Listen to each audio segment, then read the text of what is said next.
Em nome do Pai que me criou, em nome do Filho que me resgatou, em nome do Espírito Santo que me santificou. Divina vontade, reina na minha vontade. Minha mamãe, eu te amo e tu me amas. Dá-me um gole da vontade divina para a minha alma. Dá-me tua bênção para que eu faça todas as minhas ações sobre os vossos olhos maternais. Amém. Vinde, Espírito Santo, vinde por meio da poderosa intercessão do Imaculado Coração de Maria, vossa amantíssima esposa, e do amantíssimo coração de São José. Vinde, Espírito Santo, vinde por meio da poderosa intercessão do Imaculado Coração de Maria, vossa amantíssima esposa, e do amantíssimo coração de São José. Vinde, Espírito Santo, vinde por meio da poderosa intercessão do Imaculado Coração de Maria, vossa amantíssima esposa, e do amantíssimo coração de São José. Suprema Majestade, eu venho na sua divina vontade, em nome de todos, do primeiro ao último homem que existirá na terra, para dar-te as homenagens que tendes direito, as adorações, os louvores, o amor que cada criatura lhe deve, as ações de graças e fazer todas as reparações por todos e por cada pecado. Vem, Senhor, na tua divina vontade, dou-te minha vontade humana, por meio do Imaculado Coração de Maria, que possui todos os dons e os frutos da divina vontade. Dai-me a tua divina vontade, vem divina vontade nessa ação que estou a fazer, em todas as ações que farei durante esse dia. Meus queridos amados irmãos e irmãs, hoje vamos falar sobre o pecado contra o Espírito Santo. Nesse vídeo de hoje, eu quero pedir para você que curta, compartilhe e comente, para que o YouTube perceba e que atraia mais pessoas para os nossos vídeos, que as pessoas venham ouvir, venham assistir e que também possam compartilhar. Vamos trazer, primeiramente, falar aí sobre o Espírito Santo, o Espírito de Deus sobre nós. Nós sabemos que o nosso corpo é templo do Espírito Santo e nós devemos zelar por isso, Vamos trazer aqui, vamos falar da Bíblia, o Espírito Santo na Bíblia, o que diz na Bíblia sobre o Espírito Santo. São Mateus 12, 31, 32 diz assim: Por esse motivo, eu digo a vocês, todo pecado e blasfêmia serão perdoados aos homens, mas a blasfêmia contra o Espírito Santo não será perdoada.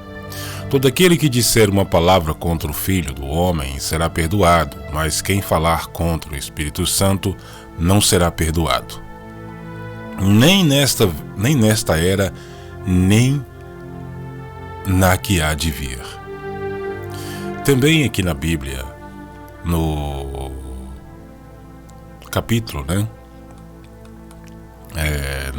em São Mateus, capítulo 12, aliás, que eu acabei de ler, deixa eu ver aqui.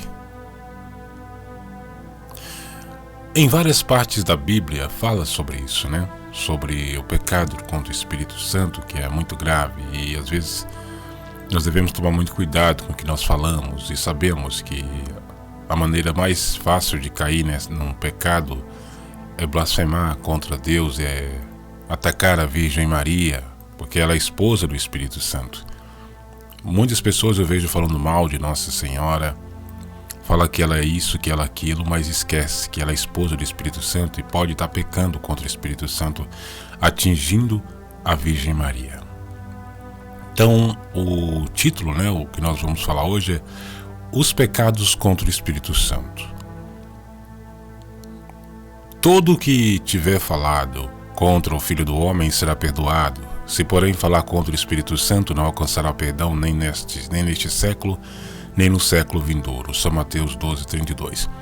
Quanto pior castigo julgais que merece quem calcar aos pés o Filho de Deus, profanar o sangue da aliança em que foi sacrificado, em que foi santificado, e ultrajar o Espírito Santo, autor da graça. Hebreus 10, 29. O pontificado do Papa São Pio V, de 1903 a 1914, em seu catecismo maior ensinou que são 6 os pecados contra o Espírito Santo. O pecado contra o Espírito Santo consiste na rejeição da graça de Deus. É a recusa da salvação, implica numa rejeição completa à ação, ao convite e à advertência do Espírito Santo. Primeiro, desesperada salvação. Quando a pessoa perde as esperanças na salvação, achando que sua vida já está perdida e que ela se encontra condenada antes mesmo do juiz, julga que a misericórdia divina é pequena, não crê no poder e na justiça de Deus.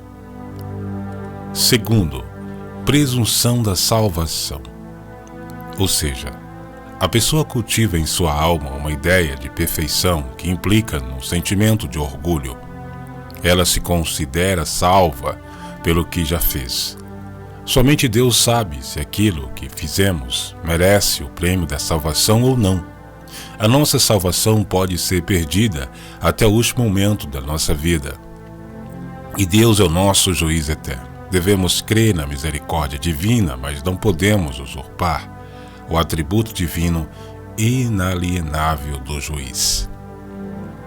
O simples fato de já considerar eleito é uma atitude que indica a debilidade das virtudes da humildade diante de Deus.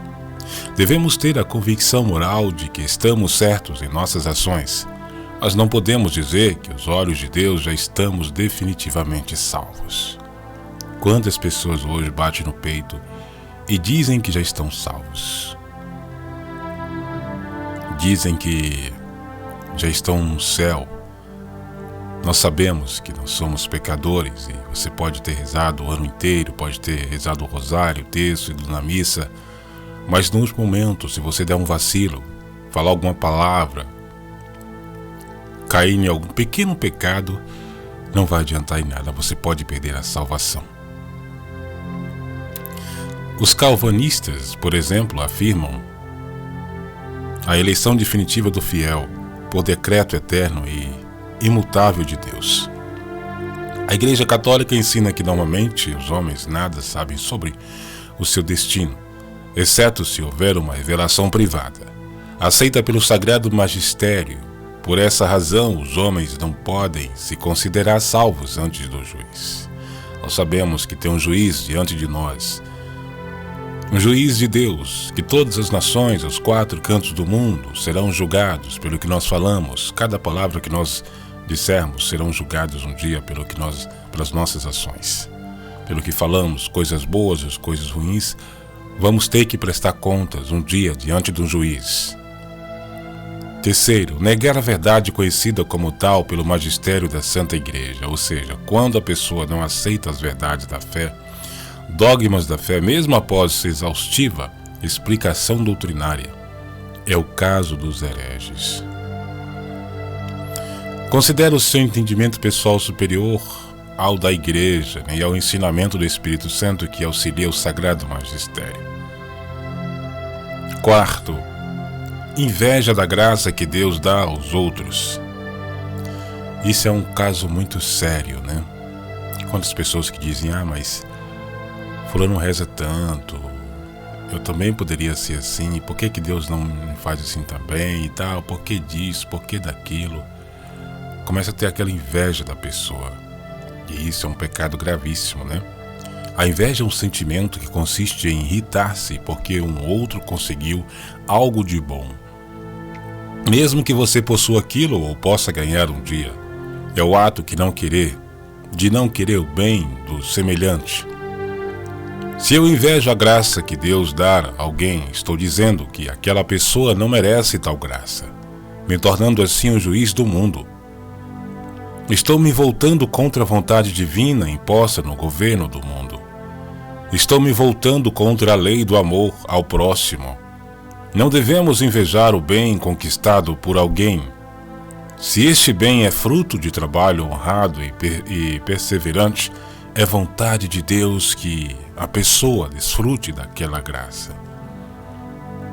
Quantas pessoas que dizem, mas fulano tem um carro, tem isso. Mas fulano tem uma vida boa. Mas fulano é da igreja. Mas isso que ele está tendo é porque está roubando o dinheiro da igreja. Mas essa casa bonita, ela está roubando o dinheiro dos fiéis. Começa a julgar a pessoa do fato da pessoa ser cristão. Acha que está roubando o dinheiro da igreja, está fazendo isso, está fazendo aquilo. Isso é gravíssimo. A gente percebe que quando as pessoas falam assim, elas começam a ter inveja pelos bens materiais que a pessoa tem. Quantas vezes que isso não acontece? Pessoas de dentro da igreja, às vezes tem uma vida boa, né? Às vezes tem uma casa bonita, um carrão, uma vida boa, e essa pessoa é julgada por outras pessoas, de outras pessoas pensar que, não, mas fulano é da igreja, mas tudo que ele tem é porque é o dinheiro dos fiéis. Isso, nós não podemos julgar as pessoas, nem condenar e nem apontar o erro, e nem ter inveja pelo que a pessoa tem. Quer dizer que a pessoa que reza, a pessoa que busca a Deus, não pode ter um carro, não pode ter uma casa, não pode ter... Então, não devemos ficar saindo por aí julgando as pessoas do fato do que elas têm. Quinto, a abstinação do pecado. É a vontade firme de permanecer no erro, mesmo após a ação de convencimento do Espírito Santo. É não aceitar a ética cristã. Você cria o seu critério e julgamento ético.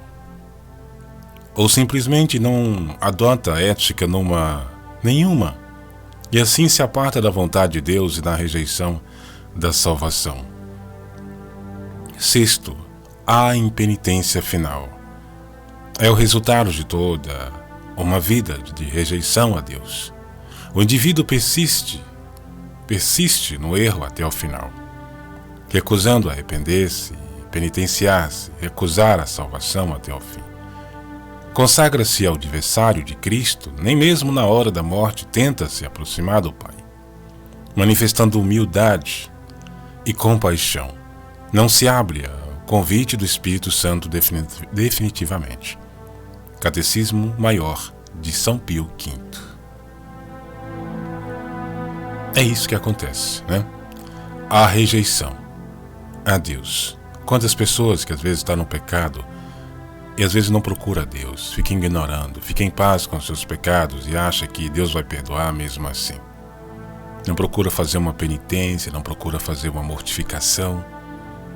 Isso é recusar a salvação até o fim. É consagrar ao inimigo.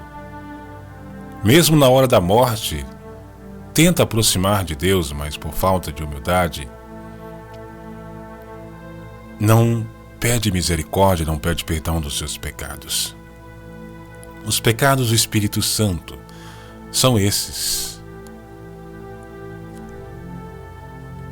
São desesperada salvação, presunção da salvação, negar a verdade conhecida como tal pelo magistério da Santa Igreja, inveja da graça que Deus dá aos outros, a obstinação no pecado e a impenitência final. Devemos tomar muito cuidado no que nós falamos. Como eu mencionei no início, muitos criticam a Virgem Maria. Quem critica a Virgem Maria, quem fala mal da mãe, pode estar pecando contra o Espírito Santo. Nós devemos tomar muito cuidado com isso. Talvez você ache que é normal, que não tem nada a ver, mas tem sim. Devemos tomar muito cuidado com o que nós falamos. E pedimos o nosso anjo da guarda, a Virgem Maria, que nos dá o entendimento, discernimento, a sabedoria, de falar palavras que venham, que vai ao coração de Deus. Por isso, nunca deixamos de rezar o terço Santo Rosário em honra à Virgem Maria, pela conversão dos pecadores, pela salvação das almas e pelas santas almas do purgatório. Amém? Paz e bem para todos. Fiat, Fiat, Fiat. Salve Maria.